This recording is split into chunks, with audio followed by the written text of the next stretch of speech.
সুযোগ পাচ্ছে সেক্ষেত্রে নারীরা অনেক এগিয়ে।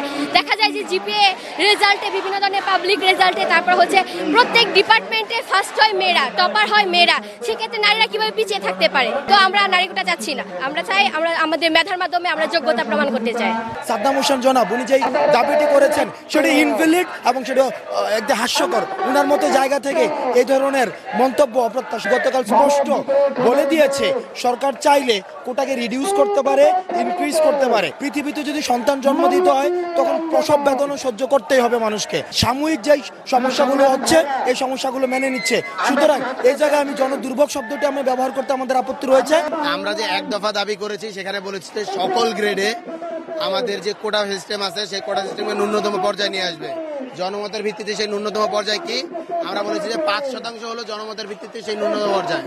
সকল গ্রেডে ৫% এনে সেটা সংসদে পাশ করে, আইন পাশ করে কোটা ব্যবস্থাকে সংশোধন বা সংস্কার করতে হবে। এর দায়িত্বটা নির্বাহী বিভাগের এবং হলো কি আইন বিভাগের, অর্থাৎ সংসদের। এর সাথে তো বিচার বিভাগের কোনো সম্পর্ক নাই। গতকাল স্পষ্ট বলে দিয়েছে সরকার চাইলে কোটাকে রিডিউস করতে পারে, ইনক্রিজ করতে পারে।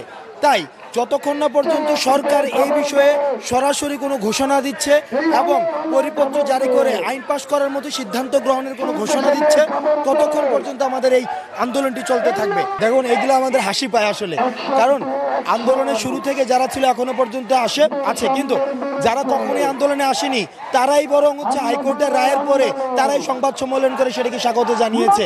কিন্তু আমরা শুরু থেকে যা বলছি বর্তমানে তাই বলছি। আমরা একটা জায়গায় স্পষ্ট করতে চাই, ছাত্রলীগের সভাপতি যেই গতকালের প্রেস কনফারেন্সটি করেছেন সেটা ইনভ্যালিড কখন হয়ে যায়। প্রেস কনফারেন্সের ৩ ঘন্টা পরে হাইকোর্টে বলে দিয়েছে এটা আমাদের হাতে না, এটি সরকারের হাতে। সুতরাং সাধারণ সম্পাদক বা সভাপতি সাদ্দাম হোসেন জনাব উনি যেই দাবিটি করেছেন সেটা ইনভ্যালিড এবং সেটা একদম হাস্যকর। উনার মতো জায়গা থেকে এই ধরনের মন্তব্য অপ্রত্যাশিত। দেখুন, মানুষ যদি প্রসব যন্ত্রণা এড়াতে চায় তাহলে পৃথিবী সন্তান বিবর্জিত একটা পৃথিবী হবে। পৃথিবীতে যদি সন্তান জন্ম দিতে হয় তখন প্রসব বেদনা সহ্য করতেই হবে মানুষকে। দেখুন, ৬৯, ৭১, আমাদের ৯০-এর স্বৈরাচার বিরোধী আন্দোলন, প্রত্যেকটা আন্দোলনের সাথে জনদুর্ভোগ জড়িত।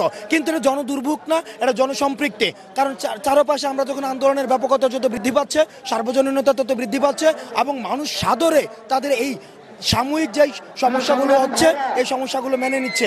সুতরাং এই জায়গায় আমি জনদুর্ভোগ শব্দটি আমি ব্যবহার করতে আমাদের আপত্তি রয়েছে। আমরা সেটাকে জনসম্পৃক্ততা বলে আমরা দাবি করতে চাই।